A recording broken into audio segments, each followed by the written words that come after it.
wai ashe dama ana samun irin wa'annan yan majalisun har yanzu a wannan ƙasa, musamman a arewacin Najeriya. Ni dai gaisuwa wannan bawan Allah ya bani mamaki sosai ba kaɗan ba. Bara ku an shiga a cikin sati ɗaya an shiga ni a Funtuwa local government Mr. Speaker, yanzu duk sun kusan mutanen an ba su dama sun gama zakura duk garuruwan da ke gehe mu. Yanzu Funtuwa sama da wata 4 Mr. Speaker babu ranar banza da ba su zuwa su ɗauki mutum ko su kashe su wuce. Shi yasa na ce ya kamata a bani dama in yi magana. Kuma muna dan fama da wata matsala guda ɗaya Mr. Speaker, yan uwana yan majalisa.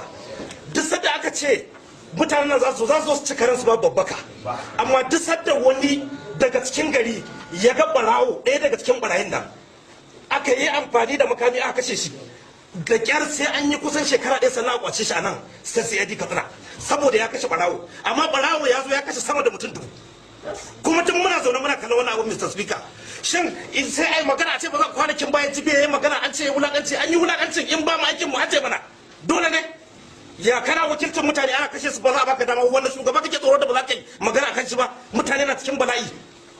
Gwamna kwanan ne ya hito ya ce mutum ya amfani da haƙori ya cizo ko ya sa dan kota fure muci ga wanda yadda aka yi ma Borno Mr. Speaker aka tura jirage suna bala'i, ya kamata ka tsana a tura wannan bala'in da muke ciki ya yi na Borno yawa Mr. Speaker.